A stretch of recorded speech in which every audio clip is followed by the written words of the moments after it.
सजाने और संवारने में गुजार देता है। एक वक्त ऐसा आता है जब उसी घर के दरवाजे से उसे हमेशा के लिए रुखसत कर दिया जाता है। सारी जिंदगी जिन दीवारों पर उसने रंग रोगन करवाया होता है, जिन कमरों में उसने अपने ख्वाब बुने होते हैं, मौत के बाद वो सब कुछ वहीं का वहीं रह जाता है और इंसान एक तवील और खामोश सफ़र पर निकल पड़ता है। लेकिन क्या आपने कभी सोचा है कि जब इंसान की सांसें टूट जाती हैं, जब उसकी आंखें हमेशा के लिए पथरा जाती हैं और रूह जिस्म से परवाज़ कर जाती है, तो उसके फ़ौरन बाद उस रूह पर क्या बीतती है? जिस घर में उस इंसान ने अपनी जवानी और बुढ़ापा गुजारा होता है, मौत के फ़ौरन बाद जब उसकी रूह पहली बार उस घर के मंज़र को एक आज़ाद हैसियत से देखती है, तो उसे क्या नज़र आता है? ये एक ऐसा रोंगटे खड़े कर देने वाला और अक्ल को झकझोर देने वाला मौजू है जिस पर हम अक्सर बात करने से कतराते हैं। लेकिन हकीकत यही है कि हर इंसान को एक ना एक दिन इस तजुर्बे से गुजरना है। कुरान मजीद की सूरह क़ाफ़ की आयत नंबर 22 में अल्लाह ताला इरशाद फरमाते हैं, यकीनन तू इस दिन से गफलत में था, तो अब हमने तेरे सामने से तेरा पर्दा हटा दिया है, बस आज तेरी निगाह बहुत तेज़ है। ये आयत मौत के उस पहले लम्हे की सबसे बेहतरीन और खौफनाक तस्वीर कशी करती है। जैसे ही मुकर्ररा वक्त आता है और मलकुल मौत इंसान की रूह को जिस्म से खींच लेते हैं, तो दुनिया के सारे पर्दे उस रूह की आंखों के सामने से हट जाते हैं। अब वो उन फरिश्तों को भी देख रही होती है जिन्हें वो ज़िंदगी भर नहीं देख सकी थी, और वो उस दुनियावी हकीकत को भी बेनकाब होता देखती है जिस पर उसने अपनी पूरी ज़िंदगी निसार कर दी थी। रूह जब अपने जिस्म से अलग होती है तो वो फना नहीं होती, बल्कि वो पूरी तरह बेदार और होशमंद होती है। वो अपने ही जिस्म को बेजान बिस्तर पर पड़ा हुआ देखती है। वो देखती है कि कैसे उसके अपने, उसकी बीवी, उसके बच्चे, उसके बहन भाई उसके इर्द गिर्द चीख पुकार कर रहे हैं। उस वक्त वो रूह चीख चीख कर पुकारती है, अपने प्यारों को आवाज़ें देती है कि मैं मरा नहीं हूँ, मैं तो यहीं हूँ, मेरे पास आओ, मुझे इस तरह तन्हा मत छोड़ो। लेकिन अब एक ऐसा पर्दा हायल हो चुका है कि दुनिया का कोई इंसान उसकी उस आवाज़ को नहीं सुन सकता। वो रूह अपने ही घर के अंदर एक अजनबी बन जाती है। वो देखती है कि जिस घर के एक एक कोने में उसकी हुक्मरानी थी, आज उसी घर में उसे एक मैयत या एक लाश कहकर पुकारा जा रहा है। लोग उसका नाम लेना छोड़ देते हैं। कोई कहता है कि मैयत को सीधे लिटा दो, कोई कहता है कि मैयत का चेहरा ढक दो। जिस नाम को बनाने के लिए उसने सारी जिंदगी लगा दी थी, मौत के चंद लम्हों के बाद ही वो नाम उससे छीन लिया जाता है।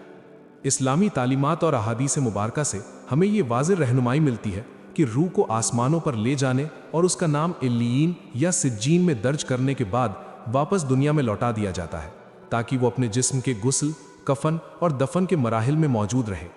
जब रूह वापस अपने घर आती है तो वो एक ऐसा हकीकी और खौफनाक मंजर देखती है जो दुनिया की हर मोहब्बत और हर रिश्ते का पर्दा चाक कर देता है। वो रूह अपने ही घर की छत के करीब या अपने जिस्म के सिरहाने मौजूद होती है और हर आने जाने वाले को देख रही होती है। वो देखती है कि उसके मरने पर कौन हकीकी मायनों में आंसू बहा रहा है और कौन सिर्फ रस्म पूरी करने के लिए रोने का दिखावा कर रहा है। वो उन रिश्तेदारों को भी देखती है जो कल तक उसके सामने झुकते थे, लेकिन आज उसकी मौत पर उनके चेहरों पर एक खामोश सी बेनियाजी है। इसी दौरान जब घर वालों का रोना पीटना हद से बढ़ जाता है, जब खवातीन नहवा करने लगती हैं, अपने कपड़े फाड़ती हैं या अपने चेहरे पीटती हैं, तो वो रूह शदीद कर्ब और तकलीफ में मुब्तला हो जाती है। सही बुखारी और सही मुस्लिम की एक निहायत मुस्तनद हदीस है जिसमें रसूल अल्लाह सल्लल्लाहु अलैहि वसल्लम ने इरशाद फरमाया कि मैयत को उसके घर वालों के नहवा करने यानी बैन करके रोने की वजह से अजाब दिया जाता है। उलमा इस हदीस की तशरीह में फरमाते हैं कि ये अजाब उस तकलीफ और बेचैनी का नाम है जो रूह को अपने प्यारों के गैर शरई तरीके से रोने पर होती है। रूह उन्हें रोकना चाहती है। वो कहती है कि ऐ मेरे घर वालों, मुझ पर इस तरह मत रो, तुम्हारे इन आंसुओं और तुम्हारी इन चीखों से मुझे तकलीफ पहुंच रही है। लेकिन कोई उसकी आवाज़ नहीं सुनता। वो एक ऐसी बेबसी का मुकाम होता है जिसका तसव्वुर करके ही इंसान का दिल दहल जाता है। फिर वो वक्त आता है जब घर के एक हिस्से में पानी गर्म किया जा रहा होता है, बेरी के पत्ते मंगाए जाते हैं और गुस्ल का इंतज़ाम होता है। रूह ये सब तमाशा देख रही होती है। जिस इंसान ने सारी ज़िंदगी अपनी मर्जी के बगैर किसी को अपने करीब नहीं फटकने दिया था, जो अपने लिबास और अपने जिस्म की नजासत के मामले में इतना हसास था कि ठंडे पानी से नहाना भी गवारा नहीं करता था, आज वो रूह देखती है कि कैसे दूसरे लोग उसके जिस्म को नहला रहे हैं। उसे अपनी मर्जी से करवट भी नहीं बदलने दी जा रही। गुस्ल देना वाले जिस तरह चाहते हैं उसके जिस्म को मोड़ते हैं। वो अपने ही जिस्म को दूसरों के हाथों में बेबस और लाचार देखती है। ये इंसान के तकब्बुर और उसकी दुनियावी अना के टूटने का सबसे बड़ा मंजर होता है। गुस्ल के बाद जब कफन पहनाया जाता है तो रूह अपने कमरे की उस अलमारी की तरफ देखती है जो महंगे और ब्रांडेड कपड़ों से भरी पड़ी है। वो देखती है कि जिन कपड़ों को उसने दुनिया को दिखाने के लिए हजारों और लाखों रुपए खर्च करके खरीदा था, आज उनमें से कोई एक कपड़ा भी उसके साथ नहीं जा रहा। उसे सिर्फ 3 सफ़ेद बिना सिले हुए कपड़ों में लपेट दिया जाता है। ना कोई जेब, ना कोई बटन और ना ही कोई दुनियावी पहचान। उस वक्त रूह को एहसास होता है कि उसने जिस दुनिया के लिए अपनी आखिरत तबाह की, वो दुनिया तो उसे अपना एक मामूली सा लिबास भी साथ ले जाने नहीं दे रही। उसका वो सारा माल, उसका बैंक बैलेंस, उसकी गाड़ियाँ, उसकी जायदाद, सब कुछ पीछे रह गया है। हैरत अंगेज बात यह है कि अभी मैयत घर में ही मौजूद होती है कि रूह अपने घर वालों की गुफ्तगू और उनके रवैयों को बदलता हुआ देखती है। वो देखती है कि जो बच्चे अभी कुछ देर पहले उसके सीने से लगकर रो रहे थे, अब वो इस बात की फिक्र में है कि तजहीज़ व तकवीन का खर्चा कैसे होगा। कुछ रिश्तेदार एक कोने में खड़े होकर विरासत और जायदाद की तकसीम की बातें शुरू कर चुके होते हैं।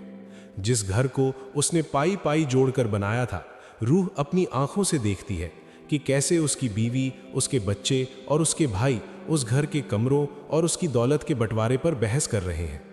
उस वक्त अगर रूह को दुनिया में दोबारा आकर कुछ बोलने की इजाज़त मिल जाए तो वो सिर्फ यही चीख कर कहेगी कि ऐ मेरे प्यारों, ऐ मेरे बच्चों, इस दुनिया की मोहब्बत में गिरफ्तार मत होना जैसे मैं हो गया था। ये दौलत जिस पर तुम आज लग रहे हो, ये किसी की सगी नहीं है। मैंने भी इसे अपना समझा था, लेकिन आज ये मुझे इस हाल में छोड़कर जा रही है कि मेरे पास मेरे आमाल के सिवा कुछ नहीं। फिर वो दर्दनाक घड़ी आती है जब कफन को बांध दिया जाता है और चारपाई को उठाया जाता है। रूह का अपने घर के साथ वो आखिरी रूहानी राब्ता होता है जब वो उस दरवाजे से बाहर निकल रही होती है जिससे वो रोज़ शान व शौकत से गुजरा करती थी। हज़रत अबू सईद खुदरी रज़ी अल्लाह अन्हु से रिवायत है कि रसूलुल्लाह सल्लल्लाहु अलैहि वसल्लम ने फरमाया, जब जनाजा तैयार हो जाता है और लोग उसे अपने कंधों पर उठा लेते हैं, तो अगर वो इंसान नेक था तो वो रूह कहती है कि मुझे जल्दी आगे ले चलो, मुझे जल्दी आगे ले चलो, क्योंकि उसे बरज़ख में मिलने वाली नेमतों और अल्लाह की रहमत का अंदाज़ा हो चुका होता है और वो उस मकाम तक पहुँचने के लिए बेताब होती है। लेकिन अगर वो इंसान बदकार और गुनहगार था तो उसकी रूह उस चारपाई पर चीखती है और कहती है कि हाय मेरी बर्बादी, तुम मुझे कहाँ ले जा रहे हो, तुम मुझे किस खौफनाक गड्ढे की तरफ धकेल रहे हो। नबी करीम सल्लल्लाहु अलैहि वसल्लम ने फरमाया कि इंसान के सिवा हर मखलूक उसकी उस आवाज़ को सुनती है, और अगर कहीं इंसान उस आवाज़ को सुन ले तो वो खौफ के मारे बेहोश होकर गिर पड़े। वो आखिरी सफ़र जब शुरू होता है तो रूह देखती है कि वो लोग जो कल तक उसके साथ महफिलों में हंसा करते थे, आज वही लोग खामोशी से उसके जनाजे के पीछे चल रहे हैं। कोई दुनियावी फिक्र में गुम है, कोई अपने कारोबार की बातें कर रहा है, और बहुत कम लोग ऐसे होते हैं जो हकीकत में उस मैयत के लिए मग़फ़िरत की दुआ कर रहे होते हैं। रूह को उस वक्त इस बात का शदीद एहसास होता है कि कब्र की उस खौफनाक तन्हाई में उसका कोई साथ देने वाला नहीं। बीवी दरवाजे तक साथ आई, रिश्तेदार जनाजे तक साथ आए, और दोस्त अहबाब कब्र की मिट्टी डालने तक साथ रहे।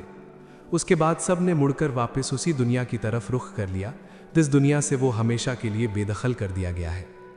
कब्रिस्तान में जब जिस्म को कब्र में उतारा जाता है और ऊपर से मनो मिट्टी डाल दी जाती है, तो लोग अपने हाथों से मिट्टी झाड़ते हुए वापस लौटना शुरू कर देते हैं।